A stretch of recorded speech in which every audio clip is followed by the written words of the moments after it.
অনেকেই দেখা গেছে 6টা পর্যন্ত লিখছে, 7টা শুরু করবে এই সময় সময়টা শেষ হয়ে গেছে। তুমি কিভাবে উত্তর করলে বেশি নম্বর পাবা, এইটা কিন্তু আরো বেশি জানা দরকার। এবং এইটা যদি তুমি সবগুলো প্রশ্নের ক্ষেত্রে মেনটেন করতে পারো, আমি ড্যাম শিওর তুমি এভারেজে মানে 9-এর মতো করে তুমি মার্ক পেয়ে যাবা।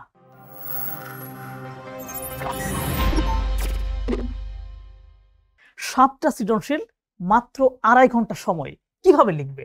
এই ব্যাপারটা নিয়ে তোমরা অনেকেই মেসেজ করছিলে, অনেকেই কমেন্টে জানতে চেয়েছিলে। তো আমি ভাবলাম তোমাদেরকে সম্পূর্ণ একটা পূর্ণাঙ্গ গাইডলাইন একটু বানাই দেই যে কিভাবে তুমি সময়ের মধ্যে 7টা সৃজনশীল লিখতে পারবে। শুধু এইটা নিয়ে কথা বলবো না, এর সাথে সাথে তোমাদের জানাবো যে কোন পদ্ধতিতে তুমি প্রশ্নগুলো লিখলে বেশি মার্ক পাওয়া সম্ভব, তুমি কত পৃষ্ঠা লিখবে, কোন সিস্টেম মেনটেন করে লিখবে, সবকিছু। এবং চমৎকার একটা টাস্ক তোমাদের দিয়ে দেবো, যেটা হচ্ছে কিছুদিন প্র্যাকটিস করলে কিন্তু তুমি পরীক্ষাতে খুব ইজিলি সময়ের মধ্যেই 7টা সৃজনশীল লিখতে পারবে। চলো কথা না বাড়িয়ে মূল আলোচনায় প্রবেশ করি।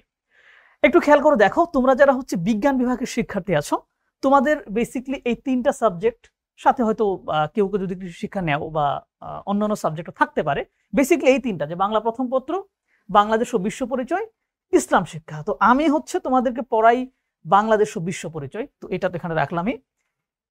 এই সাবজেক্টগুলোতে কিন্তু তোমাকে 7টা সৃজনশীল লিখতে হয়, 11টা প্রশ্ন থাকে, 7টা উত্তর করতে হয়, প্রত্যেকটাতে 10 নম্বর করে।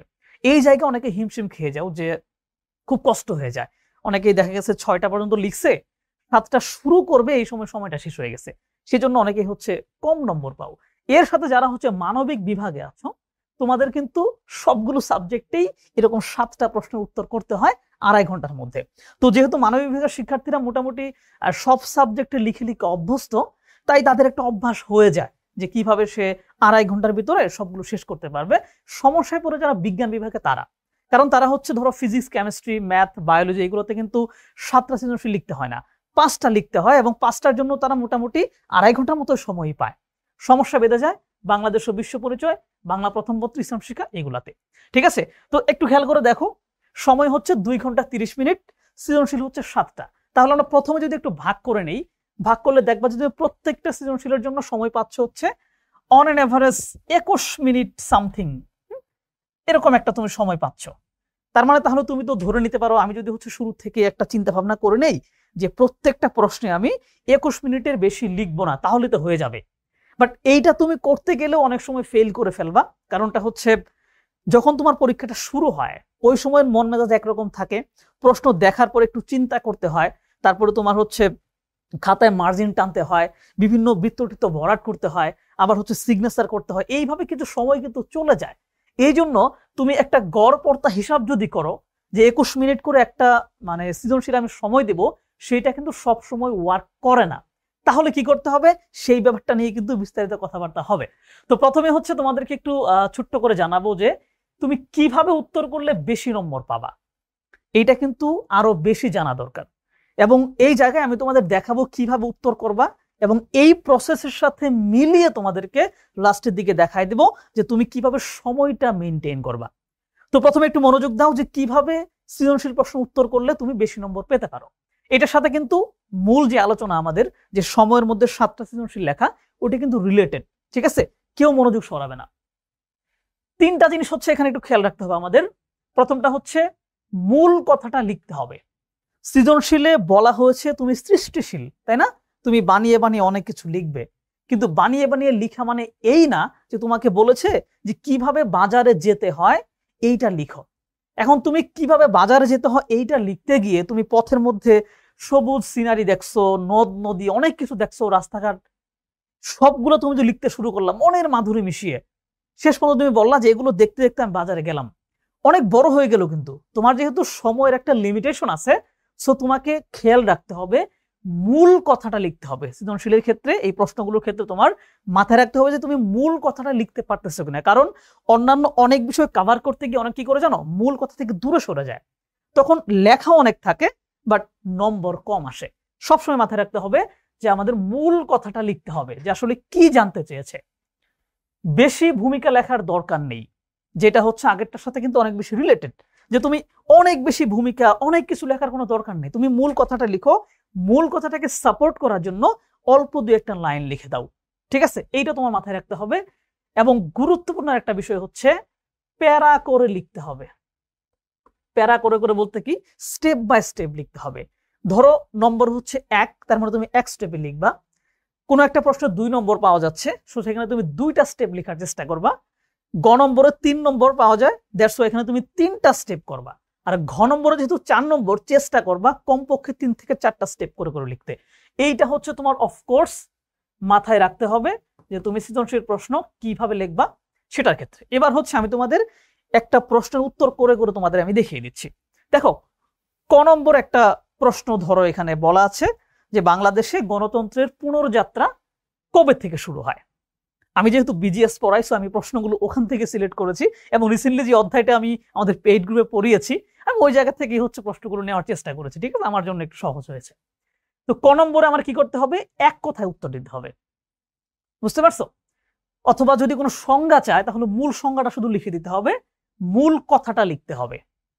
দেখো, বাংলাদেশের গণতন্ত্রের পুনর্যাত্রা শুরু হয় 1991 সালে। আমি চাইলে এইভাবে লিখতে পারি, আমি যে প্রশ্নটা করেছি যে বাংলাদেশে গণতন্ত্রের পুনর্যাত্রা কবে শুরু হয়, এটা দুইভাবে লেখা যায়। একটা হচ্ছে এরকম ফুল একটা লাইনে আমি লিখতে পারি, অথবা আমি শুধু 1991 সাল এইটুকু লিখতে পারি। তুমি যদি মনের মাধুরী মিশিয়ে একটা ফুল লাইন লিখো, তাতেও তুমি 1 নম্বর পাবা। শুধু যদি লিখে দাও যে 1991 সালে, তাতেও তুমি 1 নম্বরই পাবা। যেহেতু তোমার সময় লিমিটেশনস আছে, সো আমি তোমাকে সাজেস্ট করব এক কথাই উত্তরটা লিখে দিবা, কারণ এখানে তোমার নম্বর কাটার কোনো সম্ভাবনাই নাই। তুমি এক্ষেত্রে টেকনিক করে তুমি প্রথম প্রশ্নের উত্তরের ক্ষেত্রে এইভাবে একটা ফুল লাইন লিখতে পারো, টিচারের অ্যাটেনশন ড্র করার জন্য, কিন্তু সব সময় চেষ্টা করবে 1 লাইনে উত্তর লিখতে। তাহলে ক নম্বরটা গেল, যে ক নম্বরে আমরা কি করব, 1 লাইনে হচ্ছে উত্তর লিখে দেব। খ নম্বরে খুব মনোযোগ দিয়ে দেখো, খ নম্বরটা গুরুত্বপূর্ণ। ক এবং খতে যদি তুমি ফুল মার্কস পাও, তাহলে গ এবং ঘতে কিন্তু অটোমেটিক্যালি একটু ভালো মার্ক চলে আসে। সেজন্য ক নাম্বার আমি এক কথায় লিখে দিলাম। খ নম্বরের ক্ষেত্রে প্রথম লাইনে মূল উত্তরটা লিখতে হবে। ঠিক আছে, ধরো প্রথম লাইনে হচ্ছে, ধরো প্রশ্নটা হচ্ছে এরকম যে প্রতিনিধিত্বশীল গণতন্ত্র কাকে বলে। প্রতিনিধিত্ব তার মানে একটা সংজ্ঞার কথা বলা হয়েছে, তাই না? তার মানে তুমি কিন্তু চাইলেই কাকে বলে এইটা প্রথম 1 লাইনের মধ্যে লিখে ফেলতে পারো। 1 লাইনে তুমি লিখবা, 1 নম্বর তোমার কনফার্ম হয়ে গেল। কিন্তু খ নম্বরের মার্কস কত, 2 নম্বর। সো 1 লাইন লিখলে হবে না, কারণ তুমি তো 1 লাইনে ক নম্বর লিখছো। সো খ নম্বর একটু বাড়াই লিখতে হবে। তার মানে প্রথম লাইনে আমি মূল কথাটা লিখে ফেলবো, মূল উত্তরটা লিখে ফেলবো।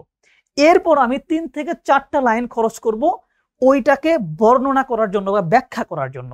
এই দেখো, এখানে দেখো, প্রতিনিধিত্বশীল গণতন্ত্র কাকে বলে, আমি হচ্ছে এই প্রশ্নটা এখানে করছি। উত্তরটা দেখো, 1 লাইনের ভিতরে বা সবচেয়ে কম সময়ের মধ্যে বা কম কথার মধ্যে প্রথম উত্তরটা দিয়েছি যে শাসন কাজে সকল নাগরিক অংশ না নিয়ে নির্বাচনের মাধ্যমে প্রতিনিধি নির্বাচন করে তাদের মাধ্যমে যে শাসন, সেটাই প্রতিনিধিত্বশীল গণতন্ত্র। এইটা হচ্ছে আমার মূল উত্তর। ঠিক আছে, এইটাকে সাপোর্ট করার জন্য এখানে দেখো অনেকগুলো বিষয়, বলতে পারো যে এখন আমি কি লিখবো, কোন বিষয় নিয়ে লিখবো। এখানে অনেকগুলো বিষয় কিন্তু কভার করেছি আমরা। কি কি কভার করেছি, এখানে হচ্ছে আমরা ব্ল্যাক নেই, হ্যাঁ, এখানে তুমি দেখো শাসন কাজ নামে একটা শব্দ পেয়েছি আমরা, নির্বাচন নামে একটা শব্দ পেয়েছি, গণতন্ত্র নামে একটা শব্দ পেয়েছি, প্রতিনিধি নির্বাচন নামে শব্দ পেয়েছি। এই শব্দগুলো ধরে সবগুলো কিন্তু এই উত্তরের সাথে রিলেটেড। যে কোনো একটা বা 2টা শব্দ ধরে 2-3 লাইন যদি তুমি এটার সাথে মিলাই লিখে দাও, তাহলে তুমি এখানে 2-এ 2 নম্বর পাবে। তার মানে এখানে আলোচনা হচ্ছে প্রতিনিধিত্বশীল গণতন্ত্র। তার মানে এখানে তুমি প্রতিনিধিত্বশীল গণতন্ত্রের সংজ্ঞা দিছো। এইবার ধরো গণতন্ত্র বা শাসন ব্যবস্থা এগুলো নিয়ে আর 2-একটা লাইন লিখে দাও, তাহলে হচ্ছে এখানে ফুল মার্কস পেয়ে যাবা। তার মানে খ নম্বরের ক্ষেত্রে আহামরি বেশি কিছু লিখবো না, প্রথম লাইনে মূল উত্তরটা লিখে দেব, তারপর এটাকে সাপোর্ট করার জন্য আর 2-3টা লাইন লিখে দেব। ওকে, এটা হচ্ছে খ নম্বর গেলে, এভাবে লিখলে বেশি নম্বর পাওয়া যাবে।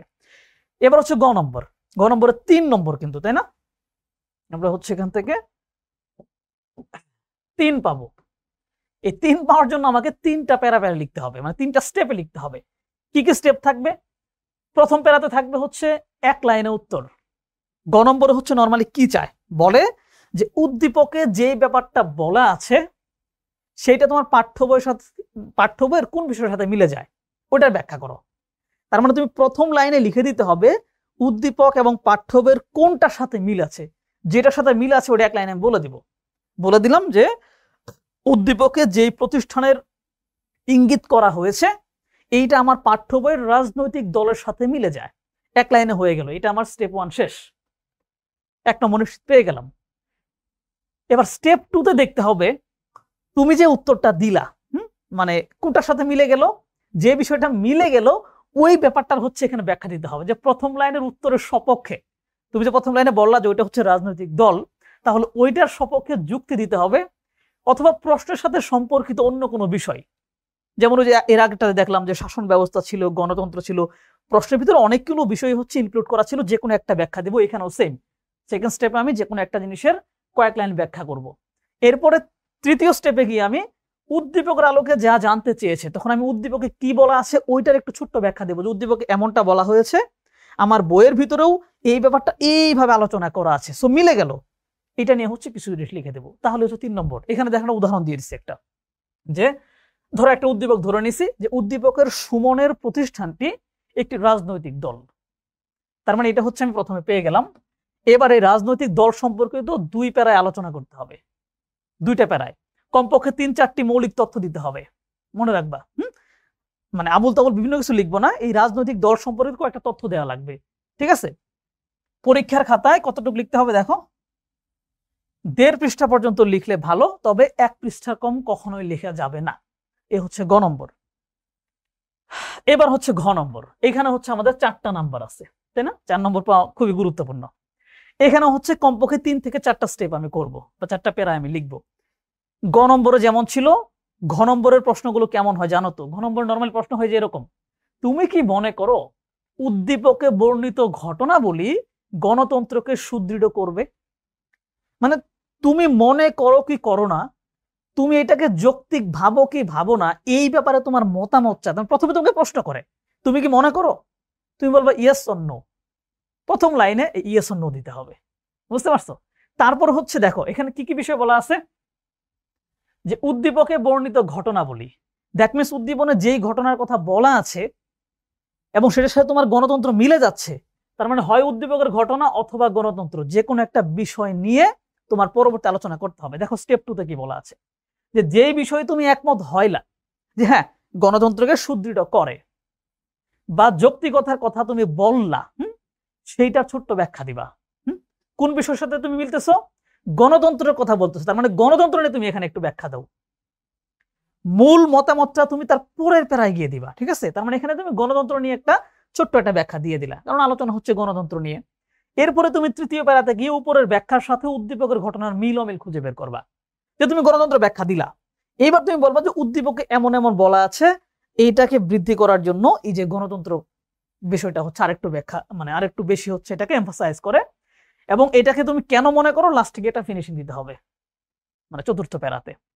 দেখো আমি কিন্তু কোনো জায়গায় ওভারঅল বাইরের বেশি বেশি কথা কিন্তু আনতেছি না, প্রশ্নের সাথে সম্পর্কিত বিষয়গুলোরই ছোট্ট ছোট্ট ব্যাখ্যা প্রদান করতেছি, তাতেই হচ্ছে আমার 3-4টা করে স্টেপ হয়ে যাচ্ছে।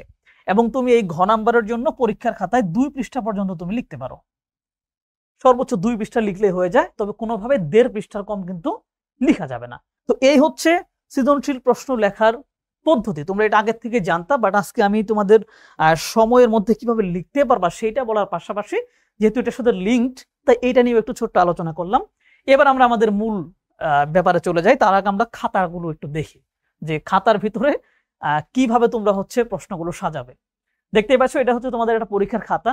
আমরা হচ্ছে মার্জিন টেনে নিব, 1 ইঞ্চি 1 ইঞ্চি করে মার্জিন টেনে নিবা। এইখানে 1 নং প্রশ্নের উত্তর, এবং আমি এই সিস্টেমটা হচ্ছে এক একজনের কাছে এক এক রকম, আমি এইটা ফলো করতাম, তাই তোমাদের আমি এটা জানাচ্ছি। কারণটা হচ্ছে আমি অনেক জায়গায় দেখেছি কোথা থেকে প্রশ্ন শুরু হচ্ছে আর কোথায় গিয়ে শেষ হয়ে গেল, এইটা কিন্তু হচ্ছে অনেক সময় বোঝা যায় না। মানে এমন ভাবে তোমরা মাঝে মাঝে লিখে রাখো যে প্রশ্নের শুরু আর শেষ বোঝা যাচ্ছে না। এইটা যাতে ক্লিয়ারলি বোঝা যায় এই জন্য আমি এইভাবে লিখতাম, ক নং প্রশ্নের উত্তর, মানে ক নং উত্তর, এইটা লিখে তারপর হচ্ছে আমি এই লাইন থেকে হচ্ছে উত্তর করতাম, এখানে হচ্ছে উত্তর করে দিতাম, একদম স্পষ্ট ভাবে তাকাইলে বোঝা যাচ্ছে আচ্ছা এখানে ক নম্বর উত্তর, এটা শেষ হয়ে গেল। তারপর লিখলাম খ নং উত্তর, এইটুকু মধ্যে লিখে দিলাম। তার মানে একটা পৃষ্ঠা ক এবং খ এর জন্য বরাদ্দ। এরপর হচ্ছে আবার গ নং উত্তর লিখে তুমি এরকম একটা ফুল পৃষ্ঠা লেখার পরে আরেকটা পৃষ্ঠার অর্ধেক পর্যন্ত যাবা, তার মানে তুমি 1.5 পেজ লিখবে হচ্ছে গ নং। তারপরে তুমি আরেকটা পৃষ্ঠার যে অর্ধেক পর্যন্ত গেছো, তারপরে কি এইখানে তুমি ঘ শুরু করবা? না, এখানে ঘ শুরু করবা না, ঘ শুরু করবা হচ্ছে আরেকটা নতুন পাতায়, একেবারে নতুন করে ঘ শুরু হচ্ছে। এরকম ভাবে 2টা পৃষ্ঠা তুমি বরাদ্দ রাখবা। তার মানে কত পৃষ্ঠা হলো টোটাল? টোটাল তুমি 5 পৃষ্ঠা খরচ করতেছো একটা প্রশ্নের জন্য। টোটাল 5 পৃষ্ঠা তুমি খরচ করতেছো একটা প্রশ্নের জন্য। এবং এইটা যদি তুমি সবগুলো প্রশ্নের ক্ষেত্রে মেনটেন করতে পারো, আমি ড্যাম শিওর তুমি এভারেজে মানে 9-এর মতো করে তুমি মার্ক পেয়ে যাবা। বুঝতে পারছো? তো এবার হচ্ছে আমাদের মূল আসল আলোচনায়, যে সময়ের মধ্যে উত্তর করার টেকনিক গুলো আসলে কি কি। টেকনিক গুলো দেখো, একটু মনোযোগ দিয়ে দেখবা, তারপর আমি লাস্টের দিকে তোমাদের একদম হাতে কলমে দেখাবো। প্রথম সৃজনশীলের জন্য 25 মিনিট সময় রাখতে হবে। শুরুতে কি বলছিলাম যে অন এন এভারেজ 21 মিনিটের একটু বেশি করে হচ্ছে পাওয়া যায়। কিন্তু যেহেতু প্রথম প্রশ্ন তুমি মাত্র শুরু করবা, একটু খেয়াল করে দেখো যে যখন তুমি পরীক্ষা শুরু করো, শুরুতে হাতের লেখার স্পিড একটু কম থাকে, মানে একটু জড়তা কাজ করে, যে লেখা শুরু হচ্ছে না, কষ্ট হচ্ছে। বাট তুমি যখন 2-3টা প্রশ্ন লিখে ফেলো, তারপরে কিন্তু স্পিড অটোমেটিক্যালি বেড়ে যায়। এমন তোমাদের ভিতর অনেকেই হয়তো আছো যে 6টা সৃজনশীল লিখতে সময় চলে গেছে হচ্ছে 2 ঘন্টা 20 মিনিট, বাকি 10 মিনিটের ভিতরে তুমি হচ্ছে আরেকটা লিখে ফেলছো। এরকম কিন্তু হয়, মানে লাস্টের দিকে গতি অন্যরকম চলে আসে। তো এই জন্য শুরু থেকে টাইমটা হচ্ছে ম্যানেজ করতে হবে। একটা ঘড়ি অফকোর্স তোমার সাথে থাকতে হবে, এবং ঘড়ি দেখে দেখে টাইম ম্যানেজ করে নিতে হবে। এবং প্রথম প্রশ্নের জন্য কোনোভাবেই 25 মিনিটের বেশি সময় দেওয়া যাবে না। ঠিক আছে? 25 মিনিট সময় তোমার প্রথম প্রশ্নের জন্য দিতে হবে, কারণ প্রথম প্রশ্নটা গুরুত্বপূর্ণ। এখানে তুমি ক নম্বরটা হচ্ছে একটু লম্বা লাইনে লিখবা, প্লাস তোমার হয়তো মার্জিন টানতে এখানে 1 মিনিট সময় বেশি লেগে যেতে পারে, এখানে হয়তো তোমার সাইন করা লাগতে পারে। সো প্রথম প্রশ্নের জন্য 25 মিনিট, এর চেয়ে বেশি সময় তুমি দিবা না। যেটা শুরুতে বলেছিলাম যে ভূমিকা সংক্রান্ত লেখা পরিহার করতে হবে, মূল কথাটা আগেই লিখে ফেলতে হবে। ধরো হচ্ছে তুমি একটা প্রশ্ন লিখতে গেছো, সেখানে যে মূল কথাটা সে তুমি আগেই লেখার চেষ্টা করবা, যাতে তুমি পরবর্তী সময় কম পেয়ে যদি 2-1 লাইন কমও লিখো, মূল কথা যাতে মিস না যায়। সৃজনশীল প্রশ্নে তোমার এক্সাক্ট যা চেয়েছে সেটা তুমি লিখেছো কিনা এইটা খুব ভালো করে দেখা হয়। ঠিক আছে? তার মানে মূল কথাটা হচ্ছে আমরা আগেই লিখবো। তো এইটা হচ্ছে মানে প্রথম একটা টেকনিকে ছিল যে সময়টা ভাগ করে নিয়ে তোমার লিখতে হবে, এবং কোনোভাবেই নির্ধারিত সময়ের বেশি সময় দেয়া যাবে না। বাকি সকল প্রশ্নে কি 20 মিনিট করে দিতে হবে। ঠিক আছে? এবার দেখো তুমি কিভাবে এই 20 মিনিটকে কাজে লাগাবা। এইটার জন্য তোমার ক নম্বরে কতটুকু সময় দিবা, খ নম্বরে কতটুকু দিবা, এটা নিয়ে হচ্ছে একটু কথা বলি।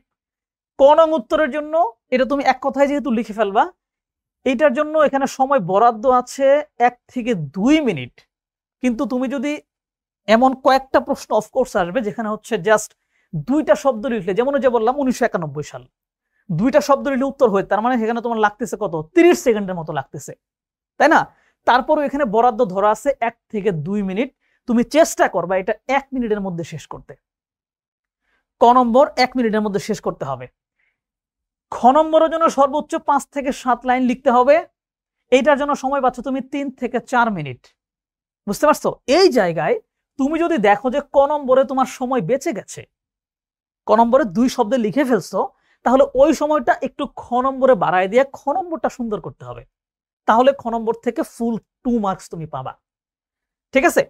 এরপরে গ নম্বরের জন্য 6 থেকে 7 মিনিট, আর ঘ নম্বরের জন্য 7 থেকে 8 মিনিট। এখন প্রশ্ন করতে পারো যে এইগুলা তুমি আসলে ইমপ্লিমেন্ট কিভাবে করবা। এটা তো হচ্ছে পরীক্ষা খাতায় তো এটা মাথায় নাও থাকতে পারে। এই ভিডিওটা এখন করার পিছনে কারণ হচ্ছে তোমাদের টেস্ট পরীক্ষাও হচ্ছে কয়েক মাস পরে, এরপরে আবার ফাইনাল পরীক্ষা আরো বেশ মানে সামনের বছরে। সো এখন থেকে তোমাদেরকে একটা টাস্ক আমি দিব, আগামী 1 মাস ঘড়ি ধরে এক একটা সৃজনশীল তুমি 20 মিনিটে লেখা ট্রাই করবা খাতায়। এবং কিভাবে ট্রাই করবা, আমি যে মানে যেভাবে উত্তর লিখতে বললাম ওই পদ্ধতিটা মেনটেন করে ঘড়ি ধরে আগামী 1 মাস। ধরো তুমি হচ্ছে কিভাবে ঘড়িটা ধরলা, প্রশ্ন উত্তর করা শুরু করলা, তখন তুমি দেখবা যে ক নম্বর যে তুমি লিখতেছো, এই ক নম্বরে তোমার 1 মিনিটের সময়ের বেশি লাগলো কিনা। যদি দেখো যে এখানে সময় বেশি লেগে গেছে, খ নম্বরে হচ্ছে ওটা কাভার করার চেষ্টা করবা। ঠিক আছে? এবং খ নম্বর লেখার পরে যদি দেখো যে না এখানে সময় একটু বেঁচে গেছে, তাহলে এটা গ নম্বরে দিয়ে দিবা। এইভাবে ঘ নম্বর, এইভাবে তুমি আগামী 1 মাস যদি ঘড়ি ধরে কিছুদিন প্র্যাকটিস করো, বাসায় কেমনে প্র্যাকটিস করবা জানো? মনে করো তুমি হচ্ছে খ নম্বর লিখতে গেলা, মানে প্র্যাকটিসের সময় তুমি কি করবা, খ নম্বর লিখতে গেলা, লিখতে গিয়ে দেখলা যে তোমার নির্ধারিত সময় চলে গেছে কিন্তু প্রশ্ন লেখা শেষ হয় নাই, প্রশ্ন লেখা মানে বাদ দিয়ে দিবা, দিয়ে আবার গ শুরু করবা। গ লিখতে লিখতে দেখবা নির্ধারিত সময় শেষ, গ লেখা বাদ। এরপরে তুমি এটা একটু মানে যাচাই করবা যে তুমি আসলে নির্ধারিত সময়ের ভিতরে কোন কোন জায়গায় কোন অংশটুকু তুমি বাদ রেখে যাচ্ছ, কোনটুকু তোমার মিস হয়ে যাচ্ছে। পরে আরেকটা প্রশ্ন লিখতে যাবা পরের দিন, তখন আবার দেখবা যে সেম অংশটা তোমার বাদ পড়ে যাচ্ছে কিনা।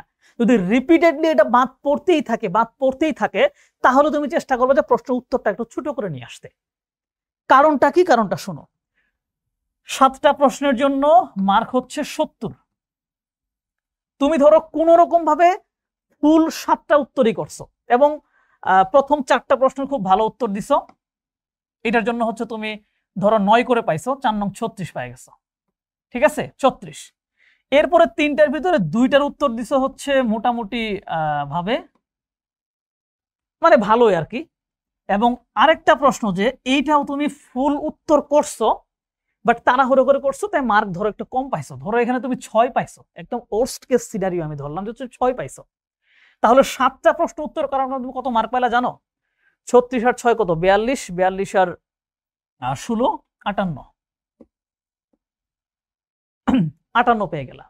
এখন তুমি চিন্তা করো যে মনে করো 6টা প্রশ্ন খুব ভালো লিখছো, একটা প্রশ্ন তুমি গ এবং ঘ লিখতে পারো নাই। খুব ভালো লিখলে তুমি কি 9 এর বেশি তো পাচ্ছ না, সর্বোচ্চ 9 বা এরকমই পাবা। তাহলে 6 নং কত? 54। আরেকটা প্রশ্নে গ আর ঘ তুমি লিখতেই পারলা না, তার মানে ক আর খ যদি লিখো ফুল মার্ক যদি পাও তুমি হচ্ছে 3 পাচ্ছ, 57 হচ্ছে। তুমি দেখো এখানে আমি ওর্স্ট কেস সিনারিও ধরছি, 6 ধরছি, 6 ধরার পরেও এখানে 58 হচ্ছে। আর এখানে তুমি খুব ভালো করে লেখার পরেও একটু 2টা প্রশ্ন উত্তর না করার কারণে তোমার এখানে মার্ক কিন্তু তারপরেও 1 কম থেকে যাচ্ছে। এখন তুমি চিন্তা করো যদি এখানে তুমি আরেকটু অ্যান্সার না করতে পারো, কিংবা যেগুলো তো আমি 9 করে ধরলাম সেখানে 2-1টাতে একটু কম পেয়ে গেলা, তাহলে কিন্তু এই মার্কটা আরো কমে যাবে, 55-56 দিকে থেকে যাবে। যদি তোমার হাতের লেখা একটু খারাপ হয়, যদি ঠিকঠাক উত্তর না করতে পারো, একটু কমন না পড়ে, তাহলে আরো কম পাবা। এই জন্য চেষ্টা করতে হবে প্রশ্ন ছোট করে হলেও ফুল অ্যান্সার করতে হবে। আর ফুল অ্যান্সার করলে তুমি হচ্ছে একটা মিনিমাম মার্ক পাইলেও তুমি হচ্ছে একটা ভালো নাম্বার কিন্তু তুমি পেয়ে যাচ্ছ। আর এই জন্য তোমাকে আমি বললাম যে আগামী 1 মাস তুমি হচ্ছে এই ট্রিক্সটা ফলো করে এই সময়গুলো খেয়াল করে তুমি প্র্যাকটিস করা শুরু করো। যদি দেখো যে কোনোভাবেই তুমি ফুল ভাবে লিখতে পারতেছো না সময়ের মধ্যে, তাহলে তুমি প্রশ্ন উত্তরটা ছোট করে নিয়ে আসো, বাট টার্গেট রাখতে হবে অফকোর্স সবগুলো প্রশ্নের উত্তর আমাকে করতেই হবে, ঠিক আছে? তো যাই হোক, অনেক কথা বললাম, আশা করি হচ্ছে এই ব্যাপারগুলো একটু মেনটেন করবা এবং তোমাদের পরীক্ষা যাতে ভালো হয় সেটার জন্যই আমাদের এত কিছু করা। এবং আমি যেই টেকনিকটা ফলো করেছিলাম এবং যেভাবে হচ্ছে আমি সবসময় দেখতাম যে এইভাবে প্র্যাকটিস করার কারণে আমার হাতের লেখার স্পিড অনেক বেড়ে গেছিল সময় ধরে ধরে যখন প্র্যাকটিস করতাম, এবং আমি প্রত্যেকটা প্রশ্ন এরকম 5 পৃষ্ঠা করে লিখতাম এবং আমি লিখে শেষ করতে পারতাম, লাস্টে 1-2 মিনিট থেকে যেত আমার, তখন আমি ওটা আবার দেখার চেষ্টা করতাম যে আমি সবগুলো লিখতে পারলাম কিনা। তো এটার জন্য তোমাকে লেখা প্র্যাকটিস করতে হবে সময় ধরে ধরে। আমি ঘড়ি ধরে ধরে প্র্যাকটিস করেছিলাম এবং পরীক্ষার খাতাতেও হচ্ছে আমি ঘড়ি ধরে প্রশ্ন উত্তর করা শুরু করতাম। দ্যাটস ওয়াই আমার হচ্ছে কখনো সময় নিয়ে ঝামেলা হয় নাই, আশা করি তোমাদেরও ঝামেলা হবে না। তো আশা করি এই ব্যাপারটা তোমরা মেনটেন করবে এবং পরবর্তী সময়ে যে পরীক্ষাগুলো হবে সেখানে ফুল মার্কস তোমরা অর্জন করতে পারবে। তো ঠিক আছে, সবাইকে অসংখ্য ধন্যবাদ, দেখা হবে আমাদের নিয়মিত ক্লাসে এবং হয়তো অন্য কোনো ভিডিও নিয়ে বা অন্য কোনো গাইডলাইন নিয়ে আবারও সামনে আসতে পারি। বাই সবাইকে।